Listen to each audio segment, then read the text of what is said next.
Welcome to the deep dive.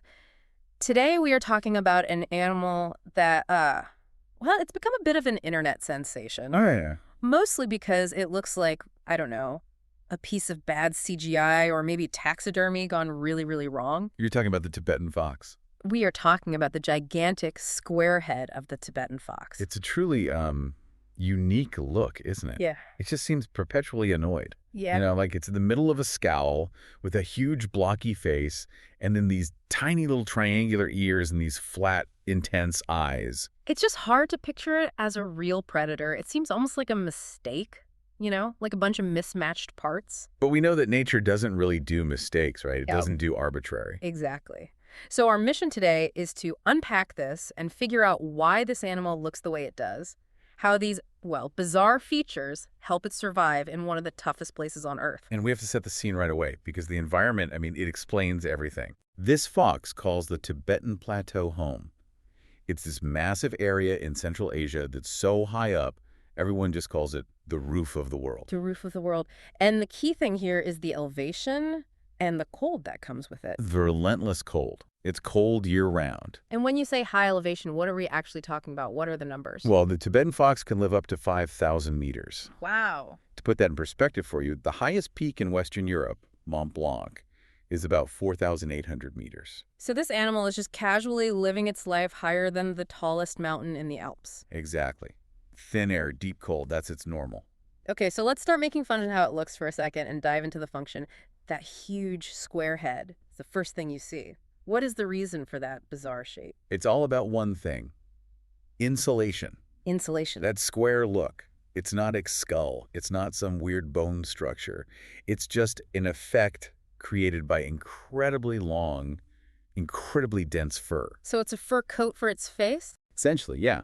It's designed specifically to protect it from that nonstop high-altitude cold. But here's the detail that really clicked for me.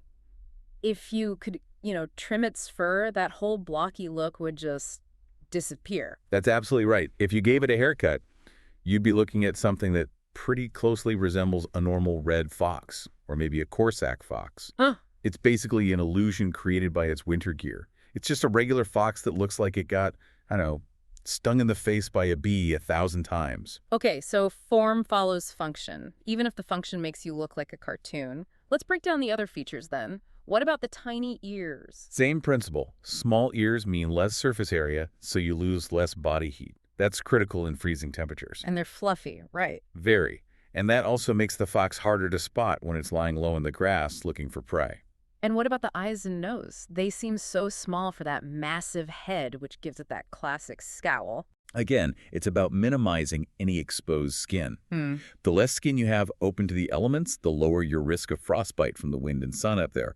And then, of course, there's the tail. Which is more than just for balance, I'm guessing? Oh, much more. It's a built-in blanket. A blanket. Absolutely.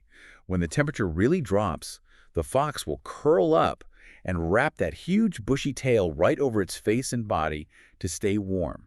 It's a critical piece of survival equipment. And I imagine that fur, beyond just insulation, is also camouflage. Perfect camouflage. Oh. The color, the sort of dusky brown and gold, it blends perfectly into the grasses and mosses of the plateau. That stealth is everything when it comes to hunting. Right, which is a great transition. Let's talk about what this perfectly adapted predator is actually hunting in this, desolate landscape. This is where we get to the heart of the whole ecosystem, the fox's main and favorite food source. The plateau pika. The pika. And the pika is itself another one of these slightly odd-looking creatures. Right. It's a lagomorph, so it's actually more related to a rabbit than a rodent. Right. And just like the fox, it looks perfectly designed for this place. It's just a round little ball of dirt-colored fur, small ears, and these huge, very alert eyes. But the pika, even though it's on the menu for pretty much every carnivore up there, it plays this unbelievably important ecological role.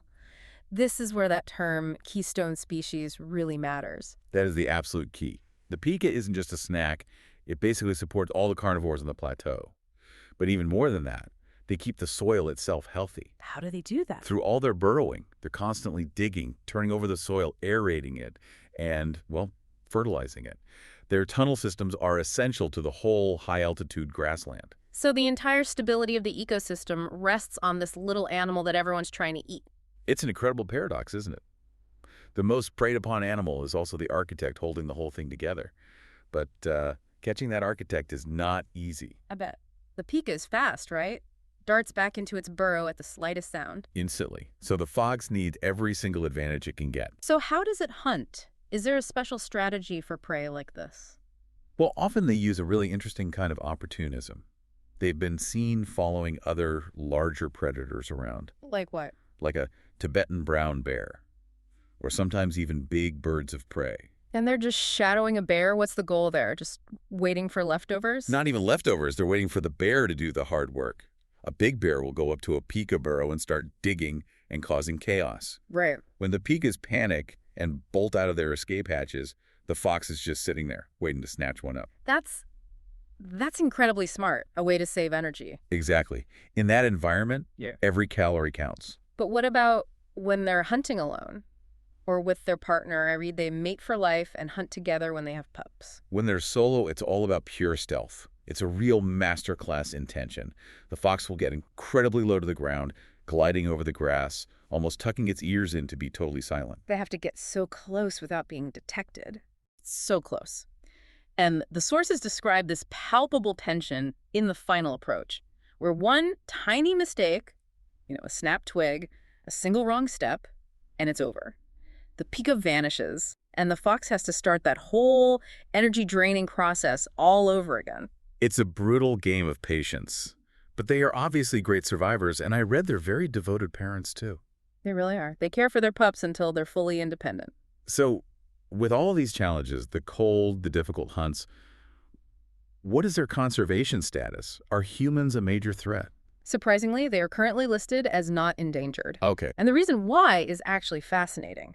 It turns out their fur is just too coarse and rough. Wait, really? Yes.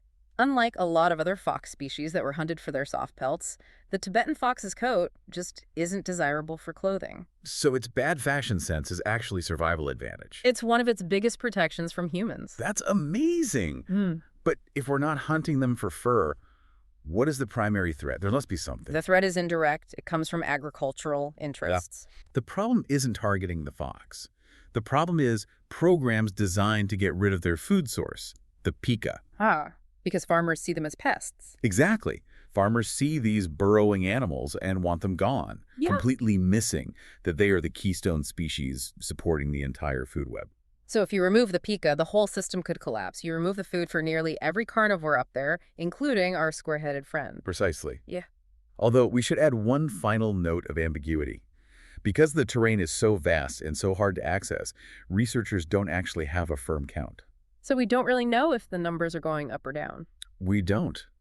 But the available research suggests the population is pretty stable for now. Yeah. It seems their success is just written all over their strange functional bodies. We started this deep dive with an animal that looked like a joke, like something drawn by a child.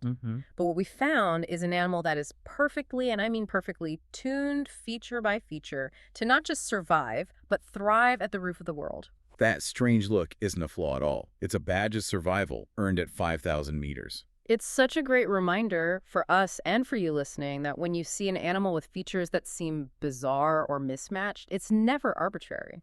No, it's just a story of adaptation, written right there in fur and bone. Which leaves us with a final thought. We talked about how the pika is a keystone species for food and also for keeping the soil healthy with its burrows. So this raises a question for you to think about. In such a fragile, extreme environment, just how reliant are other plateau species on the pika's burrows for shelter? Not for food, but for shelter from the elements. And what kind of unforeseen cascading effects might pika eradication have on the entire structure of the plateau's biodiversity, well beyond just removing a food source?